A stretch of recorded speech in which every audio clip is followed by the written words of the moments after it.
What's up? Kumusta na kayo? Yung tagal nating nawala. Welcome sa ating first Ride and Camp episode.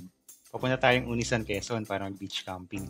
Gamit natin si Aprilia SRGT 200. 1 year na rin sa atin tong scooter na to. Tingnan natin mamaya yung magiging fuel consumption niya. Dito nga pala tayo galing sa Lipa, Batangas. Mga nasa 3 hours din yung magiging biyahe natin. Malis tayo mga 9 AM. Wala pa kasi tayong tent.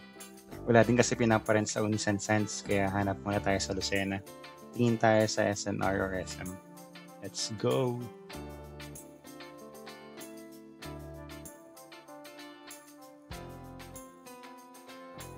Full tank sir, ha?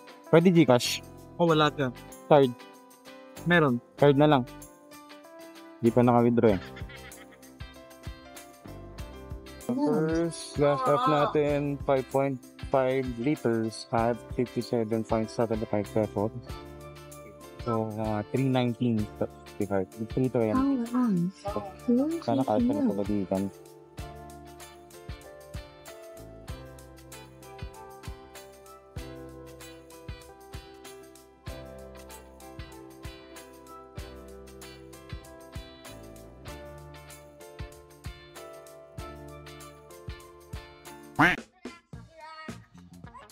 Yan. Tent ba yan? Hindi, upuan. Wala.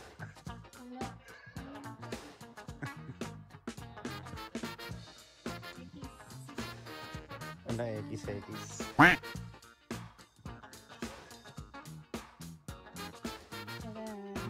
May free. Sobrang ganda rin.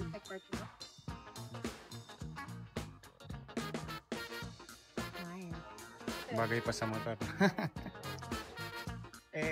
May tent na kami. Nice. Okay. Time check. It's 1:32 PM. Nakapag-lunch na tayo sa SNR. At nakabili tayo ng tent sa SM. Sa Chris Sports natin siya nabili. So yung tent is worth 3,799. Ang brand is King Camp. Ang size is, I think, good for 3 na siya. Tapos may nakuha tayong deal from Chris Sports. 10% discount. Nice. Plus may free pa na stainless steel na cup. Wow! Mukhang okay naman yung yung tent. Makapal and waterproof siya. Tapos kala natin na una gray lang yung labas niya. Nung binulat-lat na siya ni ate, may red pala, sakto sa kulay ng motor natin.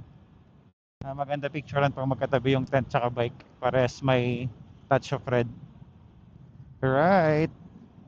Sabi ni Google Maps, meron pa tayong 1 hour and 39 minutes na tatakbuhin papunta sa Unisands. Unisands. Ano pangalan nun? Unisan Sands. Yeah, boy. Unisan Sands pala. Estimated time of arrival natin ay 3:09 PM. Currently, medyo makulimlim na siya.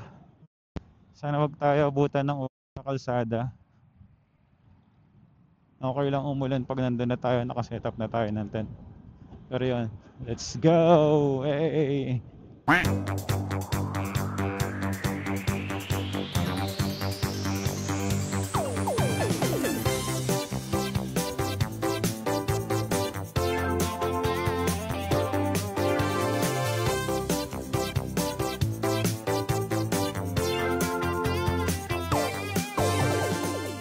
Alright.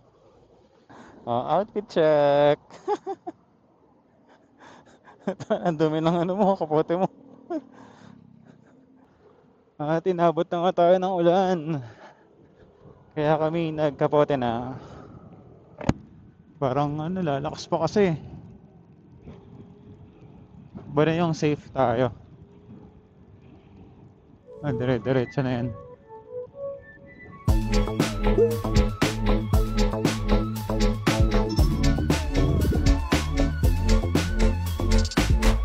Welcome to Unisan, Quezon.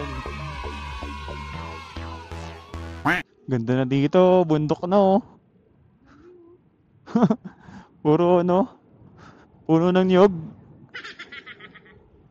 Malapit na tayo, 3.5 kilometers na lang.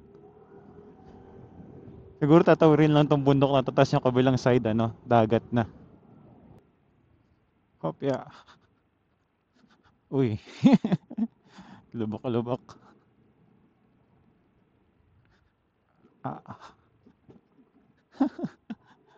Susubukan talaga yung suspension mo dito eh.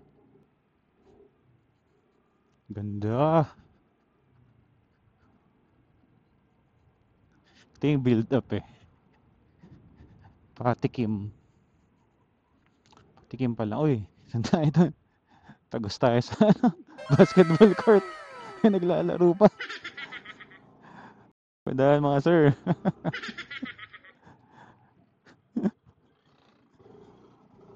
Tumagos ng basketball court. Yun na, malapit na oh. Dagat na. Tama nga to, tinawid nga natin yung bundok. Parang binaybay natin yung gitna. Ayos din. Nakatakot lang dito pag gagabi, walang ilaw.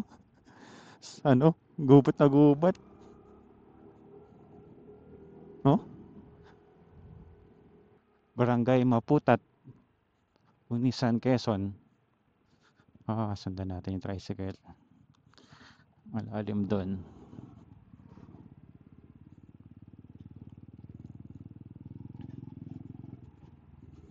Pa-birthday ko ya. Upya. Yun, dito na. Kita ko na yung sign.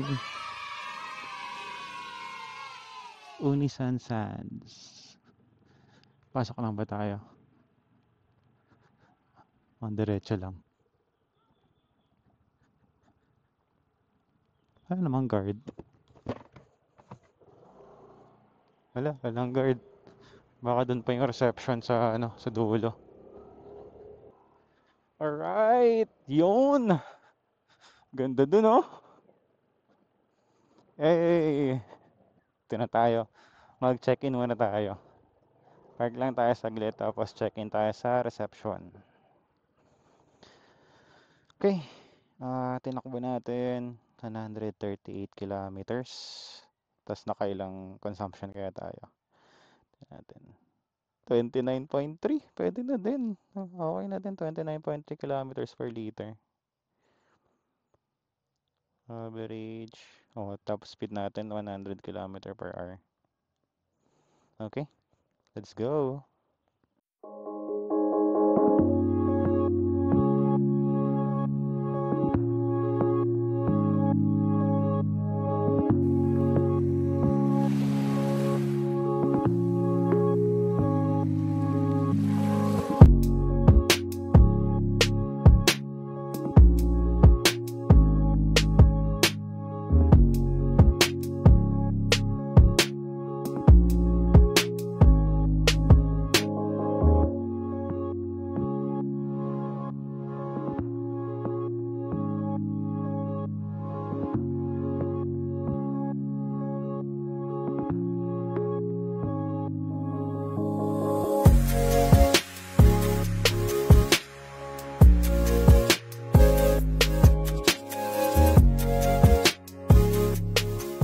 Pagod ka ba? Naubos na yung baon. Pagod ka umangkas? Mga 5 oras. Parang 5 Oras oras ba tayo. yun? Saglit ng biyahe kung dire-diretso tayo.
sir, anong gusto mo food?